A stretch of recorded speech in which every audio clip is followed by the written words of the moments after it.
আমি আমার শ্রীলঙ্কান যারা বন্ধু আছে সবাইকে বলতেছি যে আগামীকালকার ম্যাচটা তোমরা যেভাবে হোক জিতবা। বাংলাদেশের 18-20 কোটি মানুষ শুধু কয়েক ঘন্টার জন্য একদিনের জন্য তোমাদেরকে সাপোর্ট করব। দরকার হলে তোমাদের জার্সিও পরবো আমরা। কালকে যখন খেলা চলতেছিল একটা সময় মনে হতেছিল যে আসলে টেলিভিশনের ভিতরে ঢুকে যাই, ঢুকে আসলে ডুবে মাঠে ঢুকে যাই। যারা এখন তরুণ আছে ইয়াং, এদের অনেক বিশ্বাস যারা আমাদেরকে হতাশ করবে না, কারণ কালকের ম্যাচটা আমাদেরকে হতাশ করে নাই, পরবর্তী সময় আমাদের হতাশ করবে না। সো ভাই, দুবাই এশিয়া কাপ দেখতে যাওয়াটা হলো না, কতটা খারাপ লেগেছে আসলে আপনার কাছে? খারাপ তো অবশ্যই লাগবে, অনেক খারাপ লাগবে, কারণ কালকে যখন খেলা চলতেছিল একটা সময় মনে হতেছিল যে আসলে টেলিভিশনের ভিতরে ঢুকে যাই, ঢুকে আসলে ডুবে মাঠে ঢুকে যাই, এরকম বারবার মনে হতেছিল। কারণ মানে বাংলাদেশ খেলবো, আমি মাঠে থাকি খেলা দেখবো না, আসলেই কখনোই কল্পনা করি নি আর চিন্তাও করি না। কারণ যতই কষ্ট হোক, যত কিছুই হোক, মানে আমি মাঠে থাকি, মাঠে খেলা দেখি, মানে একদিকে দুনিয়া, আরেকদিকে আমার বাংলাদেশের পতাকা, বাংলাদেশের খেলা, সেদিক দিয়ে আসলে অনেকটাই দুঃখ কষ্ট নিয়ে আসলে খেলা দেখছি। তারপরও ভালো লাগছে যে শেষ পর্যন্ত বাংলাদেশ জিতছে। এমনকি এখনও মানে আমার মনে হয় যে বাংলাদেশ সুপার ফোরে খেলবে আল্লাহ যদি জিতায়। গতকালকে আফগানিস্তানের বিপক্ষে ম্যাচটা কেমন দেখলেন?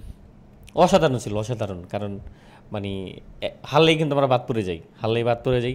সেখানে মানে 180-75 রান হয়, সেখানে 20-25 রান 15-20 রান শট, সেই জায়গা থেকে আসলে 154 রানের পুঁজি নেওয়া মানে এত ভালো খেললো যেটা আসলে অকল্পনীয়। আর মনে হয় যে লিটনদার ক্যাপ্টেন্সি অসাধারণ ছিল, না হলে ধারাভাষ্যকারও বলতেছিল যে 15-20 রান শট, সব কিছু মিলিয়া খুবই ভালো। তো শেষ পর্যন্ত ওরা আসলেই আমাদেরকে দিচ্ছিল নাগিন ড্যান্স, আমরা দিছি বাঘের থাবা, দেখাই দিয়েছি আসলে আমরাও পারি। তা সব কিছু মিলে ভালো। এখন আগামীকালকে শ্রীলঙ্কার ম্যাচ, সেখানে আরেকটা ম্যাচ জিততে হবে আমাদের, সেই ম্যাচটা জিততেই হবে আমাদের, সেটা হচ্ছে শ্রীলঙ্কা আফগানিস্তান। আমি আমার শ্রীলঙ্কান যারা বন্ধু আছে সবাইকে বলতেছি যে আগামীকালকার ম্যাচটা তোমরা যেভাবে হোক জিতবা। বাংলাদেশের 18-20 কোটি মানুষ শুধু কয়েক ঘন্টার জন্য একদিনের জন্য তোমাদেরকে সাপোর্ট করব। দরকার হলে তোমাদের জার্সিও পরবো আমরা, যেটা কখনো করি নেই। তারপরেও তোমাদের জিততে হবে, কালকে জিততেই হবে। তা আমি আশাবাদী বাংলাদেশ তো জিতছেই। এখন আমাদের সেকেন্ড আর একটা টিম শ্রীলঙ্কা আফগানিস্তানকে হারাইলে আমরা সুপার ফোরে খেলতে পারবো। এশিয়া কাপে যাওয়ার আগে কখনো ভেবেছিলেন যে আমরা আমাদের সমীকরণ মিলে তো অন্য একটা দলের সাপোর্ট করব, অন্য একটা দলকে সাপোর্ট করব, আবার আমাদের ইকুয়েশন মেলাতে হবে, এই দল হারলে আমরা যাব, ওদের এইভাবে হারতে হবে, ওইভাবে জিততে হবে। এই যে আমাদের এখনও এইরকম এই ইকুয়েশনের উপর নির্ভর করতে হয় আমাদের সেমিফাইনালে খেলতে হলে, ফাইনালে খেলতে হলে, এটা আমাদের বাংলাদেশ ক্রিকেটের জন্য আসলে কতটা দুর্ভাগ্যের ব্যাপার? এটা আসলেই মানে আল্লাহকে শুক্রিয়া জানাই যে আল্লাহ আসলে আমরা ম্যাচ জিতি না, মানে একটা জিতে অনেক সময় আপনার কোয়ালিফাই করি, অনেক সময় সেমিফাইনাল খেলি, কোয়ার্টার ফাইনাল খেলি, সেটা সেই মানদাতা আমল থেকেই, মানে এটা পুরানো কথা, সেই কাল থেকেই। যেমন ধরেন চ্যাম্পিয়ন্স ট্রফি বলেন, আমরা একটা ম্যাচ জিতে কিন্তু সেমিফাইনালে খেলছি। তারপরে যেমন ধরেন 2023 এশিয়া কাপে আমরা কিন্তু মানে বাদ পড়ে যাই, সেখানে মানে এই একটা ম্যাচ জিতে কিন্তু আমরা দেখা যায় যে মানে সমীকরণে বৃষ্টি বৃষ্টি হয়েছিল। তা প্রত্যেক বছর আসলে আমাদের এই জিনিসটা হয়। তা আসলে আল্লাহ আসলে আমাদেরকে রাখে, শেষ পর্যন্ত রাখে, কিন্তু আমরা হয়তো বা শেষ পর্যন্ত ওটা মানে আমাদের খেলোয়াড় ভাইরা মানে ওই পর্যন্ত আর যেতে পারে না, যে ফাইনাল পর্যন্ত, যেটা মাশরাফি ভাই যখন ছিল তখন গেছে। তা আশাবাদী এই কারণে যে যারা আসলে অনেক কষ্ট করে মানে বাদ পড়ে যায়, তারা যখন মানে সেকেন্ড রাউন্ড খেলে, কোয়ালিফাই করে, তারাই কিন্তু দেখা যায় অনেক সময় ফাইনালে সেমিফাইনালে খেলে।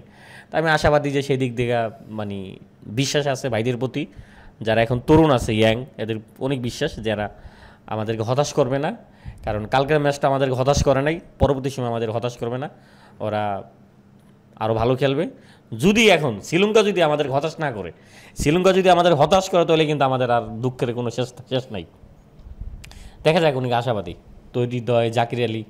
তা শেষ পর্যন্ত বাংলাদেশ জিতছে, আর পরবর্তী ম্যাচে যদি তারা সুযোগ পায় খেলে, আমি মনে করি যে তাদের আসলেই, যেমন সাহেব হাসানকে দেখলাম যে শুরুতে আইসে মানে মানে অনেক সময় মানে বল কিন্তু তার ব্যাটে আসতেছে না, কিন্তু সে চেষ্টা করতেছে মারার জন্য। আমার মনে হয় যে যেমন ধরেন তানজিব তামিম আর পারভেজ ইমন, ওদের দুজনের প্রতি কিন্তু আমাদের 2-3-4-5টা ম্যাচ যদি ওরা খারাপ খেলে, আমাদের কিন্তু কষ্ট থাকে না, আমাদের কিন্তু আফসোস থাকে না যে ওদেরকে বাদ দাও, অন্য কাউকে খেলাও। এটা কিন্তু আমরা কখনোই বলি না, এই কারণেই বলি না, কারণ ওরা শুরুতেই অ্যাটাক মানে বল পাইলেই 6-4 মারতে চেষ্টা করে, হয়তো বা লাগে না, হয়তো আউট হয়ে গেছে। তা এটাই আসলে তাদেরকে মেসেজ দেওয়া যে ভাই মানে শুরুতে মেরে দাও, চেষ্টা করো। পরবর্তী সময় দেখা যায় 5-6 বল খেলে ফেলায়, 5-6 বল খেলার পর দেখা যায় 10 বলে 7 রান 8 রান, পরবর্তী সময় একটা মানে দেখা যায় যে একটা ভুল শট খেলে আউট হয়ে যায়। তা ওই দিক থেকে আসলে এই প্রেশারটা না নিয়ে শুরু থাকতেই মনে হয় যে তারা যদি মানে অ্যাটাক করে খেলে তাহলে কিন্তু পরবর্তী সময় ওই প্রেশারটা থাকে না যে আমি এতগুলো বল খেয়ে ফেলাইলাম এখন আমাকে বিগ শট খেলতে হইব। তাই মনে করি শুরুতেই যদি তারা বিগ শট খেলে আমার মনে হয় যে তাদের জন্য ভালো, আমার দেশের জন্য অনেক ভালো। অনেক আলোচনার পর নুরুল হাসান সোহান বাংলাদেশ টি-20 দলে জায়গা পেয়েছেন এবং প্রথম 2টা ম্যাচে জায়গা পায়নি, আর শেষ ম্যাচটাতে আফগানিস্তানের বিপক্ষে খেলেছেন, খুব ভালো করেছেন, রানও ভালো করেছেন এবং ফিল্ডিংও দুর্দান্ত করেছেন। তাকে কিভাবে মূল্যায়ন করবেন? হ্যাঁ, নুরুল হাসান সোহানের মানে রান আউটটা আসলেই বাংলাদেশ এমনিও ম্যাচে ছিল, আমার মনে হয় যে ওটা অনেক বড় প্লাস পয়েন্ট ছিল যে ওই সময় নুরুল হাসান সোহান যে দুর্দান্ত ফিল্ডিংটা দিল, ফিল্ডিংটা দিয়ে যে রান আউটটা করলো সেটা মানে চোখে ভেসে থাকে এখনও ভাই, অসাধারণ অসাধারণ। আর তিনি আসলে পরীক্ষিত, সবসময় তিনি মানে ভালো করে আসতেছে। লাস্ট যদি আপনি 1-2 বছর হিসাব চিন্তা করেন, রংপুরকে তিনি ফাইনালে নিল, এমনকি ট্রফি জিতে আনলো, তারপরে আরও কিছু খেলায় তিনি তার ধারাবাহিক পারফরমেন্স আছেই, অনেক ভালো পারফরমেন্স।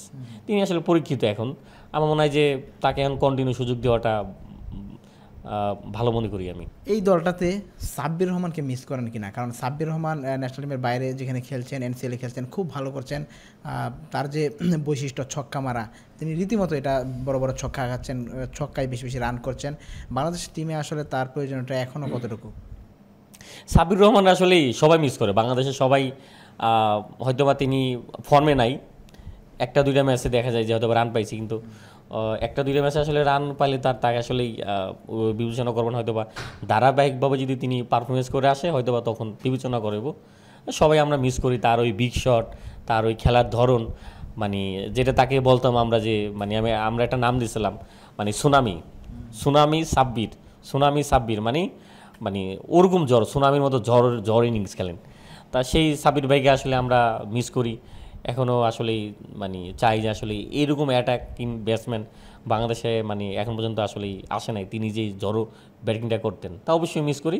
তবে হয়তোবা তিনি যদি পারফরমেন্স করে আসতে পারে তাহলে তো ভালোই। বাংলাদেশ টিমে এখন যে কম্বিনেশনটা, ব্যাটিং বোলিং কম্বিনেশনে খেলছেন, সেখানে একটা জায়গায় মিস করা জায়গাটা রয়ে গেছে এখনো সাকিব আল হাসানের। সেই জায়গাটা আসলে মিস করেন কিনা, এখনো পূরণ হয়েছে কিনা আসলে দলে?